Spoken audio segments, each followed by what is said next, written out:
আমি জানি, যতটুকু জানি আপনি বাংলাদেশ থেকে আসছেন, তো এই বাংলাদেশ থেকে আসা। আসসালামু আলাইকুম। এই তুমুল এই যুদ্ধের মধ্যে আমার এক বাংলাদেশি ভাই কিভাবে আসলো তার থেকে আমি অভিজ্ঞতার কথা শুনবো, আপনার সাথে পরিচয় করে দেবো এবং কথা বলবো। ইতিপূর্বে তার ভিডিও আপনারা অনেক শুনেছেন, আমার চ্যানেলে অনেক প্রশ্ন করেছেন, সেই প্রশ্নেরও উত্তর দেওয়ার চেষ্টা করব। আসসালামু আলাইকুম ভাই, কেমন আছেন? ওয়ালাইকুম সালাম ভাই, কি অবস্থা? ভালো আছেন? আছি আলহামদুলিল্লাহ ভাই। আপনাকে দেখে আমি আবার ভিডিও করা শুরু করলাম, কারণ ইতিপূর্বে আপনার ভিডিওটা করছিলাম, তো অনেকে অনেক প্রশ্ন করছে, তো এই প্রশ্নের উত্তর আমরা পরে দিব, পরে এক ভিডিওতে। তো রিসেন্টলি আমার ব্যক্তিগত একটা প্রশ্ন আপনার কাছে, যে আপনি রিসেন্টলি যে যুদ্ধ দাবদাহ চলতেছে, তো এর মধ্যে আমি জানি, যতটুকু জানি আপনি বাংলাদেশ থেকে আসছেন, তো এই বাংলাদেশ থেকে আসার যে একটা মানে এই জার্নিটা আপনি একটু আমাদের সাথে শেয়ার করবেন, কিরকম আপনি এই যুদ্ধের মাধ্যমেও তাও মানে এক দেশ থেকে মানে অন্য দেশে চলে আসলেন, এই জর্ডানে চলে আসলেন, তো এটা একটু অভিজ্ঞতা শর্টকাটে আমাদের সাথে একটু শেয়ার করবেন। আসলে 28 ফেব্রুয়ারি আমার ফ্লাইট ছিল বাংলাদেশ থেকে। তো যেদিন আমি সকাল 8টা বাজে আমার ফ্লাইট হয়েছে, তো 8টা বাজে ফ্লাইট হওয়ার পরে আমি 12টা বাজে এসে দুবাই নামছি শারজাহ এয়ারপোর্টে।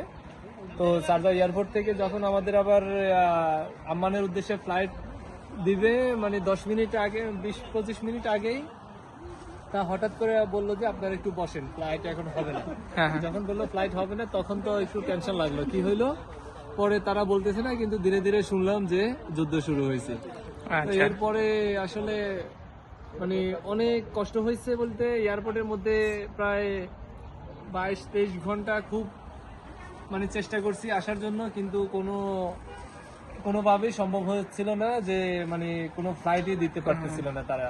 এরপরে পরের দিন 11টার সময় ওরা মানে আমাদেরকে হোটেলে রাখলো। আচ্ছা, হোটেলে রাখার পরে এতক্ষণ আপনারা এয়ারপোর্টের ভিতরে ছিলেন? হ্যাঁ, শর্টকাটে যেহেতু বলে দিলাম, অনেক কষ্ট হয়েছে এয়ারপোর্টে।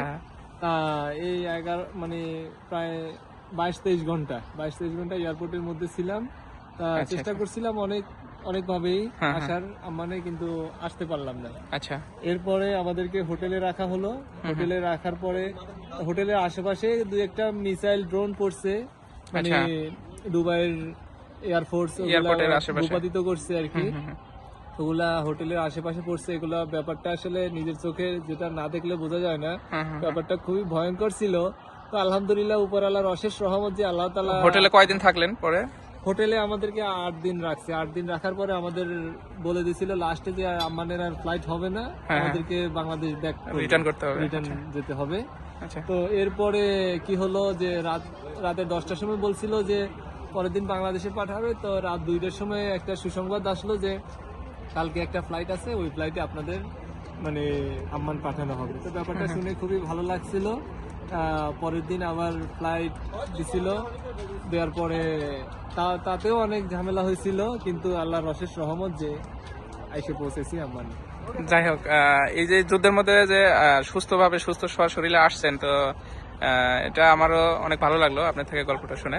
তো যারা এই মুহূর্তে যারা বিদেশগামী, যারা প্রত্যাশায় বাংলাদেশে, তাদের জন্য কিছু সাজেশন দিবেন কিনা, যে এই সময় আসা ঠিক হবে কিনা, বা বইয়ের বিষয়ে যাওয়া ঠিক হবে? আসলে এই ব্যাপারে আমি যেটুক আমার নিজের থেকে একটা মানে অভিজ্ঞতা, এবং কি আমার থেকে একটা মানে অনুরোধ, যারা যেখানে আছেন, যেমন ধরেন যারা বাংলাদেশে আছেন, তারা বাংলাদেশে বর্তমানে অবস্থান করুন, এবং কি যারা অন্যান্য দেশে কর্মরত আছেন, তারা যেখানে আছেন সেখানেই থাকেন।